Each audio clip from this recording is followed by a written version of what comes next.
بعد فأعوذ بالله من الشيطان الرجيم بسم الله الرحمن الرحيم وإذ أخذنا من النبيين ميثاقهم ومنك ومن نوح وإبراهيم وموسى وعيسى ابن مريم وأخذنا منهم ميثاقا غليظا ليسأل الصادقين عن صدقهم وأعد للكافرين عذابا أليما يا أيها الذين آمنوا اذكروا نعمة الله عليكم إذ جاءتكم جنود فأرسلنا عليهم ريحا وجنودا لم تروها وكان الله بما تعملون بصيرا صدق الله العظيم وَإِذْ أَخَذْنَا مِنَ النَّبِيِّينَ مِيثَاقَهُمْ اور جب ہم نے عہد لیا نبیوں سے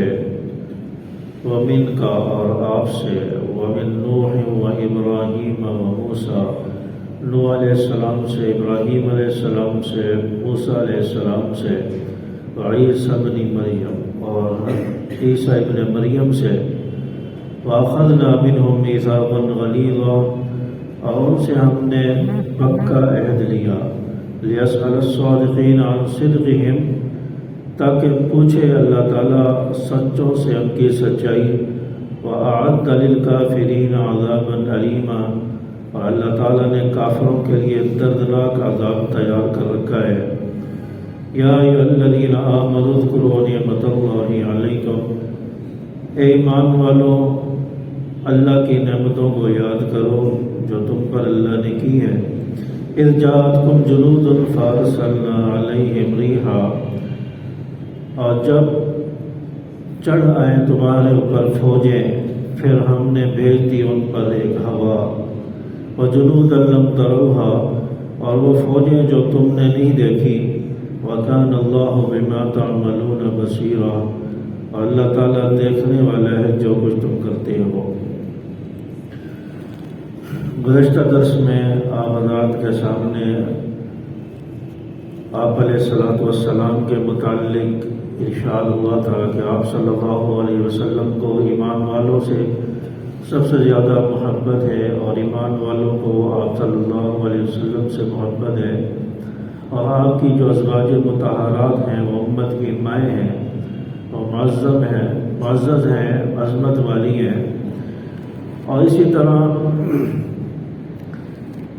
یہ بھی بتایا تھا کہ جو رشتہ دار یعنی دینی لحاظ سے رشتہ دار ہیں اسلامی لحاظ سے آپس میں بھائی ہیں ان پر وراثت تقسیم نہیں ہوگی جو حقیقی بھائی ہوگا حقیقی رشتہ دار ہوگا اس پر وراثت تقسیم ہوگی تو رشتہ داروں کے 3 قسمیں بیان فرمائی ہیں ایک تو ذوی الفروض ہیں جن پر جو ہے وراثت تقسیم کرنا یہ فرض قرار دے دیا گیا ہے قرآن مجید میں ان کا حکم آیا ہے تو یہ ذوی الفروض ہیں اور ایک قسم عصبہ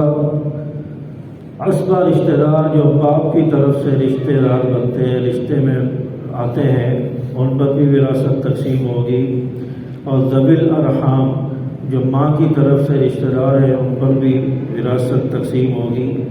اور باقی اس کے علاوہ پر تقسیم نہیں ہوگی ہاں کسی کے لیے وصیت کر کے چلا گیا مرنے والے نے وصیت کر دی اپنے منہ بولے بیٹے کے بارے میں یا کسی کے بارے میں وصیت کر کے چلا گیا کہ اس کو بھی میرے مال سے حصہ دینا تو اس کے لیے 1/3 حصہ ہوگا ورنہ کسی اور کا رشتہ داروں کے علاوہ کسی کا حصہ وراثت میں نہیں ہے لیکن یہ وصیت کی صورت میں ہے اگر وصیت کر دی تو 1/3 حصہ اس کے مال میں سے اس کو ملے گا اور اس کے علاوہ باقی فرمایا کہ لوگوں کے ساتھ احسان کرو کوئی ضرورت مند ہے حاجت مند ہے پریشان حال ہے غریب ہے اس کے ساتھ وراثت کے علاوہ جو مال اللہ نے دیا ہے اس کے ذریعے اس کے ساتھ تعاون کرو اس کی مشکل حل کرو اس کی پریشانی میں اس کے کام آ جاؤ تو احسان کرنے کا اس نے سلوک کرنے کا حکم دیا ہے اور ابھی جو میں نے آپ حضرات کے سامنے آیات تلاوت کی ہیں، ان میں اللہ تبارک و تعالیٰ نے یہ ارشاد فرمایا کہ اللہ تعالیٰ نے جب انبیاء کو پیدا کیا تو ان سے عہد لیا گیا، اقرار کرایا گیا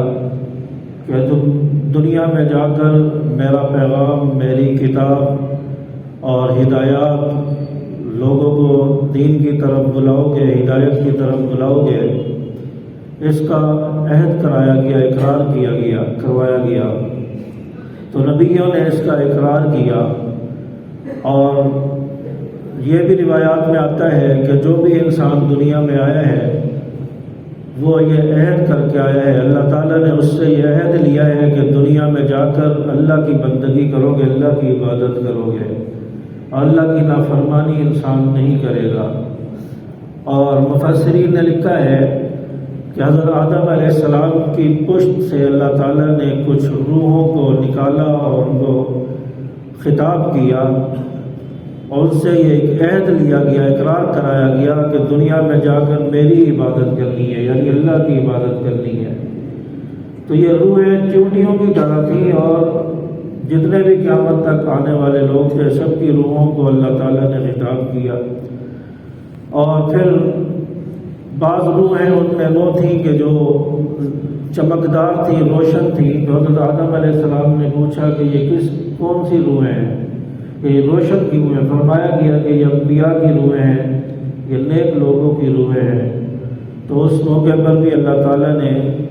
تمام انسانوں سے عہد لیا، انبیاء سے عہد لیا، الست بربکم، کہ تمہارا رب کون ہے؟ قالوا بلی وربنا، کہنے لگے ہمارا رب تو اللہ ہے، آپ ہی ہمارے رب ہیں۔ تو اس کا اقرار کروایا گیا۔ اور پھر دوسری بات مفسرین نے یہ لکھی ہے کہ جب بڑے سے اقرار کرا لیا جاتا ہے، بڑے آدمی سے عہد کرا لیا جاتا ہے، تو چھوٹے خود بخود اس کے اندر آ جاتے ہیں۔ جیسے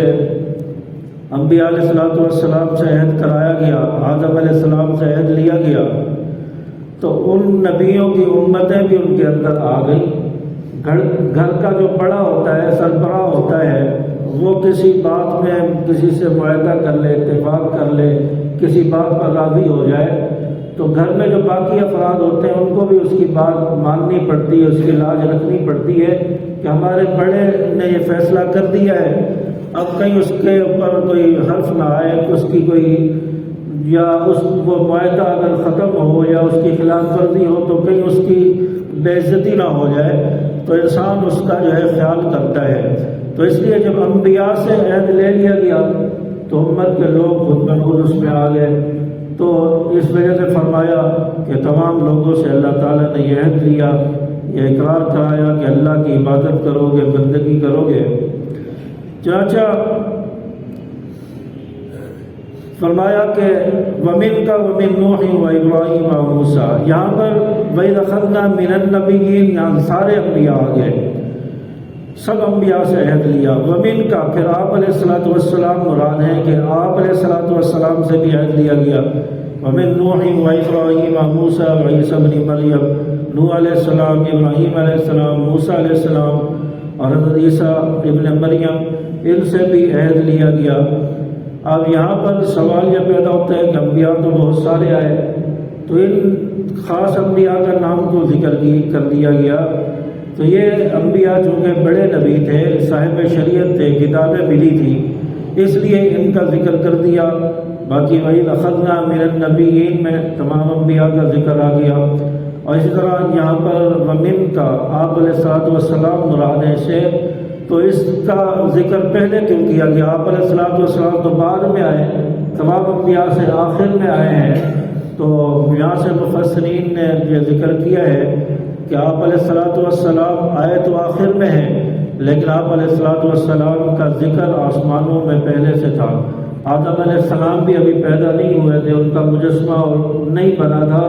کہ آپ علیہ السلام کا تذکرہ اس وقت بھی آسمانوں پر ہو رہا تھا۔ آپ علیہ السلام کا آسمانوں پر جو نام تھا وہ احمد تھا، اور دنیا میں آپ کا نام محمد ہے۔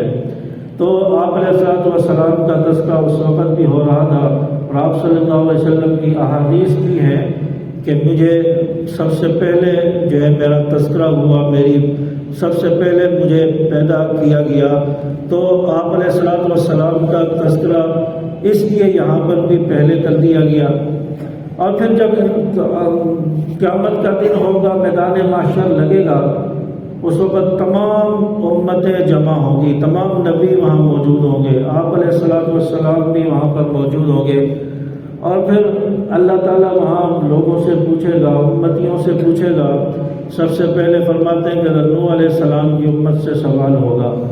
اور کہا جائے گا کہ تم نے اقرار کیا تھا کہ ہم دنیا میں جا کر یا اللہ تیری بندگی کریں گے، تیری ہی عبادت کریں گے، اور نبیوں نے تمہیں اس بات کا بتایا ہے کہ عبادت اللہ کی کرنی ہے، بندگی اللہ کی کرنی ہے، اللہ کے ساتھ کسی کو شریک نہیں ٹھہرانا۔ تو یہ لوگ منکر ہو جائیں گے، یہ کہیں گے کہ ہمیں تو کسی نے نہیں بتایا، ہمیں تو کسی نبی نے نہیں بتایا۔ حضرت نوح علیہ السلام سے اللہ پوچھیں گے کہ آپ نے ان کو دعوت دی تھی، آپ نے ان کو سمجھایا تھا، آپ نے توحید کی دعوت دی تھی؟ فرمائیں گے کہ ہاں یا اللہ، میں نے تو اپنا فرض پورا کیا، اپنی ذمہ داری پوری کی۔ پھر اللہ تعالیٰ فرمائیں گے کہ نوح علیہ السلام، آپ پر کوئی گواہ ہے کہ آپ نے اپنی ذمہ داری پوری کی ہے، آپ نے جو ہے تبلیغ کی ہے، سمجھایا ہے لوگوں کو؟ تو حضرت نوح علیہ السلام خاموش ہوں گے، کہیں گے میرے پاس گواہ تو کوئی نہیں ہے۔ اور پھر ایک روایت میں آتا ہے کہ آپ علیہ الصلوۃ والسلام کی طرف اشارہ فرمائیں گے کہ آپ علیہ الصلوۃ والسلام سے پوچھ لیا جائے، وہ میری گواہی دیں گے۔ تو آپ علیہ الصلوۃ والسلام تو اس دور میں تھے ہی نہیں، تو فرمایا کہ اللہ تعالیٰ نے آپ علیہ الصلوۃ والسلام پر قرآن مجید نازل فرمایا، اور پچھلی ساری امتوں کا تذکرہ قرآن مجید میں موجود ہے۔ تو اس لیے آپ صلی اللہ علیہ وسلم کو اللہ تعالیٰ نے وحی کے ذریعے بھی بتایا کہ پہلے لوگوں سے کیا اقرار لیا گیا، کیا عہد کیا گیا، نبیوں نے ان کو تبلیغ کی، سمجھایا۔ تو اس بنیاد پر آپ علیہ الصلوۃ والسلام ان کی تصدیق کریں گے۔ دیکھیں، آپ علیہ الصلوۃ والسلام آئے تو آخر میں ہے، لیکن تصدیق پہلے والوں کی بھی کر رہے ہیں، کیونکہ آپ کی پیدائش کا تذکرہ اور آپ کی ولادت کا تذکرہ پہلے آسمانوں پر ہو رہا تھا، تو اس لیے آپ صلی اللہ علیہ وسلم اپنے سے پہلے آنے والے نبیوں کی بھی تصدیق کریں گے، اور قیامت کا دن ہوگا، کسی کی وہاں پر نہیں سنی جائے گی، صرف آپ صلی اللہ علیہ وسلم کی سنی جائے گی۔ یہاں تک روایات میں آتا ہے کہ آخرت کا، قیامت کا دن اتنا سخت ہے، اتنا سخت ہے کہ لوگ پسینے سے شرابور ہوں گے، لوگ جو ہے کانپ رہے ہوں گے، لڑکھڑا رہے ہوں گے، گھبراہٹ کا عالم ہوگا کہ ہمارے ساتھ کیا معاملہ ہوتا ہے،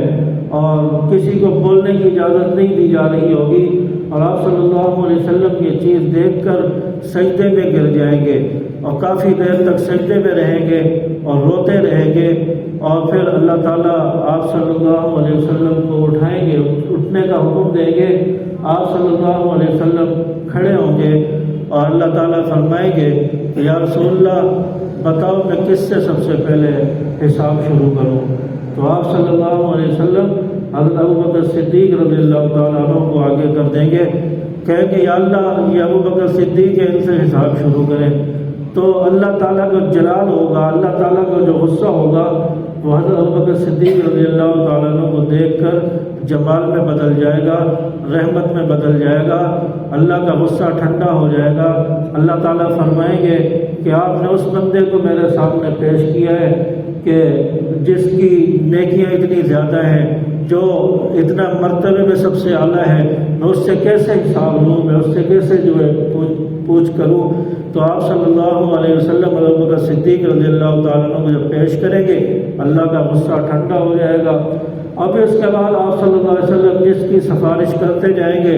اس کو اللہ تعالیٰ جنت میں بھیجتے چلے جائیں گے، لیکن جو گناہ گار ہوں گے، منافقین ہوں گے، بے ایمان ہوں گے،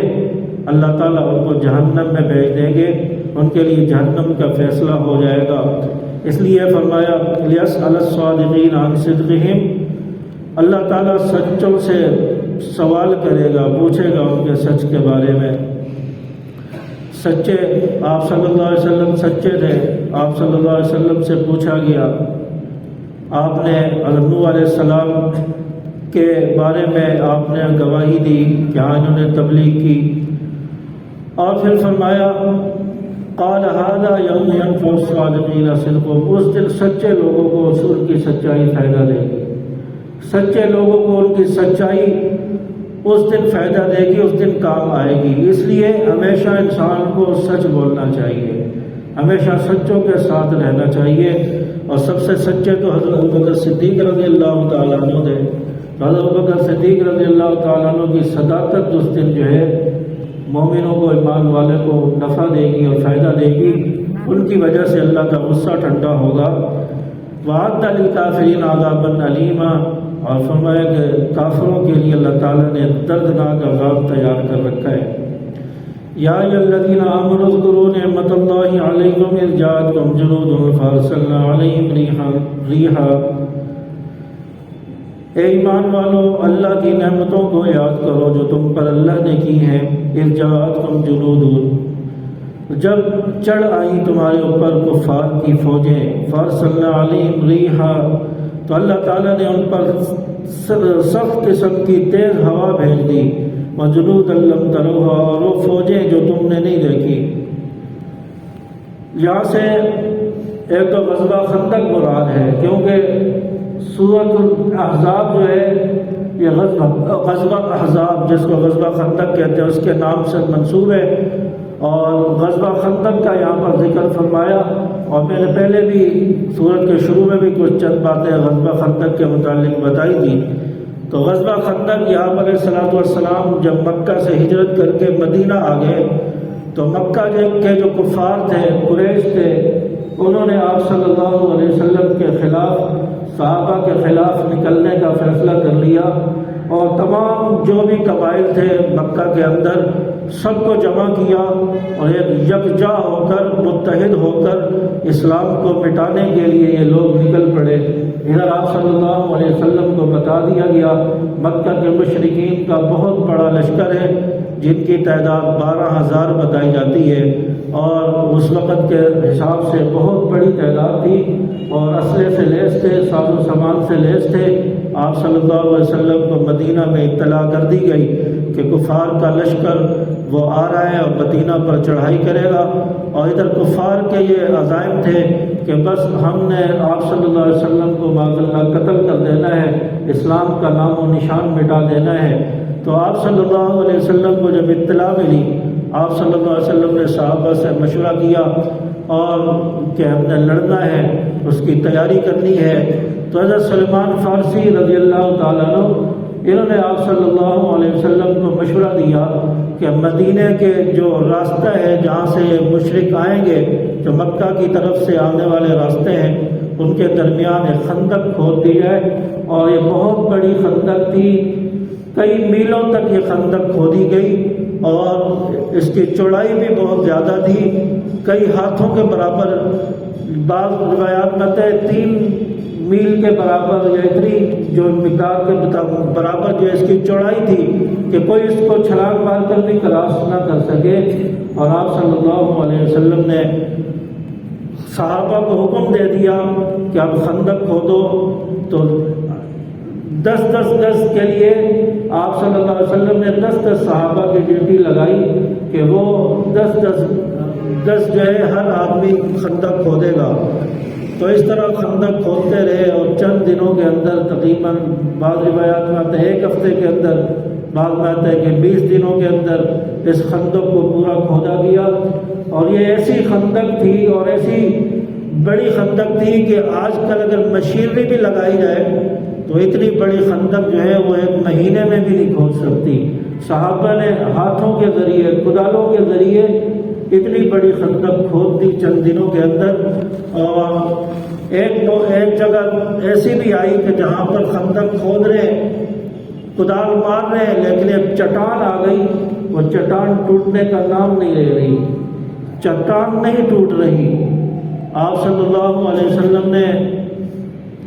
صحابہ نے آپ صلی اللہ علیہ وسلم کو بتایا کہ یا رسول اللہ اس جگہ پر چٹان آ گئی ہے، ٹوٹنے کا نام نہیں لے رہی۔ آپ آئے، آپ ہاتھ لگائیں، آپ کے ہاتھوں کی برکت سے ہو سکتا ہے یہ ٹوٹ جائے۔ تو آپ صلی اللہ علیہ وسلم تشریف لائے اور آپ صلی اللہ علیہ وسلم نے اپنے ہاتھوں میں کدال لے کر اس چٹان پر ماری اور اس چٹان کو تھوڑا سا اس کو ضرب لگی اور اس کا تھوڑا سا حصہ سکا، اپنی جگہ سے ہلا، اور پھر آپ صلی اللہ علیہ وسلم نے ایک اور چٹان پر جو ہے وار کیا، اس پر کدال ماری اور اس چٹان کے اندر سے جو ہے پھر چنگاریاں نکلی اور روشن ہو گئی۔ تو آپ صلی اللہ علیہ وسلم نے صحابہ سے فرمایا کہ اس چٹان کے اندر مجھے کیسر و کسرا کے محلات دکھائے گئے ہیں۔ تو آپ صلی اللہ علیہ وسلم نے دوسری کدال ماری، پھر اس میں سے چنگاریاں نکلی۔ آپ صلی اللہ علیہ وسلم نے فرمایا کہ مجھے روم اور ایران کے محلات دکھائے گئے۔ پھر تیسری جب ضرب ماری، پھر اس چٹان کے اندر سے روشنی نکلی اور فرمایا کہ مجھے جو ہے بہت ساری فتوحات دکھائی گئی ہیں اور فتوحات کی چابیاں میرے ہاتھ میں آ رہی ہیں۔ آپ صلی اللہ علیہ وسلم نے صحابہ سے فرمایا کہ فتح انشاءاللہ ہماری ہوگی اور کیسر و کسرا، ایران، یہ سب فتح ہوں گے اور یہ سب ہمارے ہاتھوں میں آئیں گے۔ آپ صلی اللہ علیہ وسلم کو آپ صلی اللہ علیہ وسلم نے پیشن گوئی فرما دی۔ تو 3-4 ضربیں آپ صلی اللہ علیہ وسلم نے لگائی تو چٹان جو ہے ٹوٹ گئی اور ریزہ ریزہ ہو گئی۔ تو آپ صلی اللہ علیہ وسلم نے اس موقع پر اس چٹان کو توڑا اور پھر اس کے بعد کفار کا لشکر ادھر سے آ گیا اور تلوار خندق کے ایک جانب کفار کا لشکر ہے، انہوں نے اپنے مورچے سنبھال لیے، دوسری طرف صحابہ ہے، آپ صلی اللہ علیہ وسلم ہے۔ صحابہ کی تعداد 3000 ہے، کفار کی تعداد 12000 ہے۔ اب پریشانی ہو گئی کہ 12000 اور ادھر جو ہے 3000 ہیں، ہم نہتے ساز و سامان بھی نہیں ہے۔ چنانچہ تیروں کے ساتھ مقابلہ ہوتا رہا، تیر اندازی ہوتی رہی۔ پھر کافروں کا جو سردار تھا عمر بن عبد، اس نے خندق کراس کرنے کی کوشش کی اور بعض روایات کے مطابق آتا ہے خندق کراس کر کے اس طرف چلا بھی گیا، اور پھر حضرت علی رضی اللہ تعالیٰ عنہ کو آپ صلی اللہ علیہ وسلم نے حکم دیا کہ جاؤ اس کی گردن اڑاؤ۔ تو حضرت علی رضی اللہ تعالیٰ عنہ کو بچہ سمجھ کر کہنے لگا کہ تو میرے مقابلے کے لیے آئے، اپنی جان پیاری ہے تو چلا جا۔ تو حضرت علی رضی اللہ تعالیٰ نے فرمایا کہ میں تیرا مقابلہ کروں گا۔ چاچا اس نے جب تلوار چلائی تو حضرت علی رضی اللہ تعالیٰ عنہ کی جو زرہ تھی، جو ڈھال تھی، وہ 2 ٹکڑوں میں تقسیم ہو گئی، اتنا سخت وار اس نے کیا۔ پھر حضرت علی رضی اللہ تعالیٰ عنہ نے جب اپنی تلوار کا وار کیا تو اس کی گردن اڑا کے رکھ دی، اس کو جہنم حاصل کر دیا۔ اور اس کے علاوہ بھی 1-2 افراد ان کے قتل ہوئے جو ان کے سردار تھے۔ ایک سردار تو ان کا اس چھلانگ لگاتے ہوئے اس خندق میں گر گیا اور اس کی گردن ٹوٹ گئی، اس سے اس کی موت واقع ہو گئی۔ چاچا پھر جو باقی کفار تھے انہوں نے وہیں پر پڑاؤ ڈال دیا، وہ خندق کے اس طرف رہے، صحابہ اس طرف رہے، آپ صلی اللہ علیہ وسلم خندق کے دوسری طرف ہیں۔ تیر اندازی ہوتی رہی یہاں تک کہ 20-25 دن ہو گئے۔ صحابہ کے پاس کھانے کو کچھ نہیں ہے، صحابہ پریشان ہیں، بھوک سے نڈھال ہو رہے ہیں۔ آپ صلی اللہ علیہ وسلم بھی پریشان ہیں، نڈھال ہیں بھوک سے۔ اور صحابہ نے آپ صلی اللہ علیہ وسلم سے فرمایا یا رسول اللہ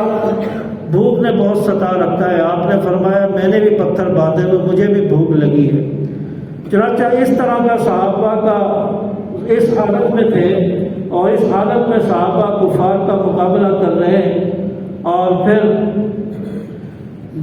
جب 20-25 دن ہو گئے آپ صلی اللہ علیہ وسلم دعائیں مانگتے رہے تو اللہ تعالیٰ نے پھر تیز آندھی بھیج دی، جس کا ذکر اس آیت میں کیا گیا۔ اس جاءتکم جنود فارسلنا علیہم ریحا وجنودا لم تروہا۔ اللہ تعالیٰ نے پھر ان پر تیز ہوا بھیج دی اور وہ فوجیں بھیج دی جن کو انہوں نے دیکھا ہی نہیں تھا، یعنی فرشتوں کی فوجیں اللہ تعالیٰ نے بھیج دی، اور تیز ہواؤں کے ذریعے کفار کے خیمے اکھڑ گئے، کفار کے جو ہے گھوڑے پدک کر بھاگنے لگ گئے، کفار کا ساز و سامان سارا تتر بتر ہو کے رہ گیا۔ کفار کے لوگ جو ہے وہ بھاگنے لگ گئے، کچھ نظر نہیں آ رہا، ہر طرف گرد و غبار ہے، فضا گرد و غبار سے ہٹ گئی، اور اس طرح کا ایک ماحول بن گیا، اور ایسی تیز ہوا تھی کہ وہ لوگوں کو بھی اٹھا کے پھینک رہی تھی۔ تو کفار وہاں سے بھاگنے پر مجبور ہوئے، کفار وہاں سے بھاگے۔ اس طرح آپ صلی اللہ علیہ وسلم کو اللہ تعالیٰ نے فتح عطا فرمائی، صحابہ کو خندق کے موقع پر اس طرح فتح ملی۔ اس کے بعد پھر آپ صلی اللہ علیہ وسلم فاتح بن کر واپس مدینہ میں جانے لگے۔ ابھی مدینہ پہنچے تھے کہ آپ صلی اللہ علیہ وسلم نے ساز و سامان اتارا، اسلحہ زیریں سب کھولی، صحابہ نے بھی ساز و سامان اتار دیا، اور آپ صلی اللہ علیہ وسلم غسل کرنے لگے کہ اب فتح ہو گئی ہے، فتح سے واپس آ چکے، تھکے ہوئے، غسل کر کے تھوڑا فریش ہو جائے۔ تو آپ صلی اللہ علیہ وسلم ابھی غسل فرما رہے ہیں، ادھر سے حضرت جبرائیل علیہ السلام آگے اور فرمانے لگے، یا رسول اللہ ابھی آپ نے ساز و سامان اتار دیا، آپ غسل کرنے لگے، ابھی تو ایک معرکہ باقی ہے، ابھی تو ایک معرکہ اور لڑنا ہے جو یہودیوں کے ساتھ ہے، جو بنی قریظہ کا واقعہ ہے، معرکہ ہے، غزوہ بنو قریظہ، یہودیوں کے ساتھ جو لڑائی تھی۔ حضرت جبرائیل علیہ السلام نے آپ صلی اللہ علیہ وسلم سے آ کر فرمایا، آپ نے فرمایا ہم تو ابھی تھکے ہوئے ہیں۔ حضرت جبرائیل علیہ السلام نے فرمایا اس کی فکر نہ کرو، اللہ تعالیٰ بہتری کرے گا۔ اور حضرت جبرائیل علیہ السلام نے فرمایا میں جا رہا ہوں، میں یہودیوں کو ذرا جھنجھوڑوں جا کر، اور پھر اس کے بعد جو ہے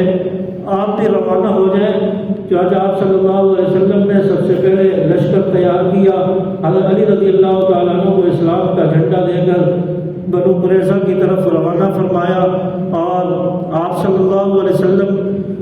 تو بنو قریظہ والوں نے گالیاں دی، برا بھلا کہا، اور فوج قسم کی گالیاں دی۔ آپ صلی اللہ علیہ وسلم کو بھی بتا دیا گیا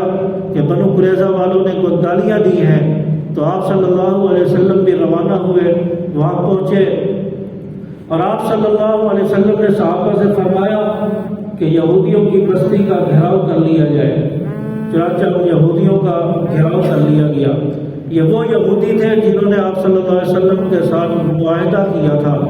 آپ صلی اللہ علیہ وسلم کے ساتھ معاہدہ ہوا تھا کہ تم مدینہ میں رہو گے تو مسلمانوں کا ساتھ دو گے، صحابہ کا ساتھ دو گے، یا پھر مدینہ چھوڑ کر چلے جاؤ۔ تو انہوں نے کہا کہ ٹھیک ہے، ہم صحابہ کا آپ کا ساتھ دیں گے۔ اور آپ صلی اللہ علیہ وسلم نے فرمایا تھا، اس سے معاہدہ کیا تھا کہ باہر سے کوئی لشکر اگر مدینہ پر حملہ آور ہوگا، مسلمانوں پر حملہ آور ہوگا، تو ان کا ساتھ آپ نہیں دو گے، آپ نے ہمارا ساتھ دینا ہے۔ چنانچہ یہ معاہدہ ہو گیا۔ جب قریش وہاں سے آنے لگے، جب دیکھا قریش نے، یہودیوں نے، مکہ کے جو قریش تھے، کافر تھے، انہوں نے دیکھا کہ ہمارے ساتھی یہودی تو گھیرے میں آ گئے، انہوں نے بھی آپ صلی اللہ علیہ وسلم کے خلاف نکلنے کا فیصلہ کیا، اور آپ صلی اللہ علیہ وسلم کے خلاف میدان میں آئے۔ اور یہ جو یہودی تھے مدینہ کے رہنے والے، انہوں نے بھی ان مشرکین مکہ کا ساتھ دینے کا اعلان فرما دیا، اور معاہدے سے پھر گئے، معاہدے سے انکار کرنے لگے۔ آپ صلی اللہ علیہ وسلم کو پتہ چل گیا کہ مدینہ کے یہودی انہوں نے معاہدے کی خلاف ورزی کر لی ہے۔ چنانچہ آپ صلی اللہ علیہ وسلم نے ان سے لڑنے کا فیصلہ فرمایا۔ اب یہاں پر ایک تو یہ بات پتہ چلی کہ مسلمانوں کے شہر میں، مسلمانوں کے ملک میں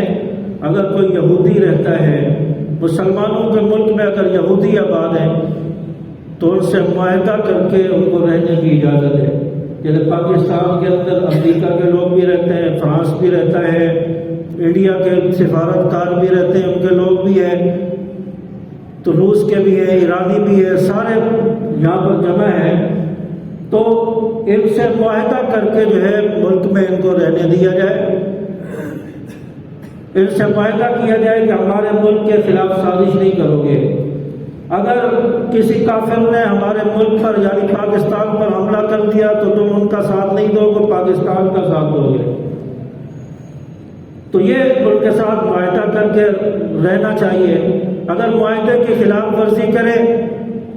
اور پاکستان کے خلاف، ملک کے خلاف سازشیں کرے، معاہدے سے مکر جائے تو پھر ان کے خلاف میدان میں نکلنا یہ آپ صلی اللہ علیہ وسلم کی سنت ہے، پھر ان کا گھیراؤ کرنا، پھر ان کے خلاف جہاد کا، جنگ کا اعلان کر دینا یہ آپ صلی اللہ علیہ وسلم کی سنت ہے۔ آج دیکھیں کافر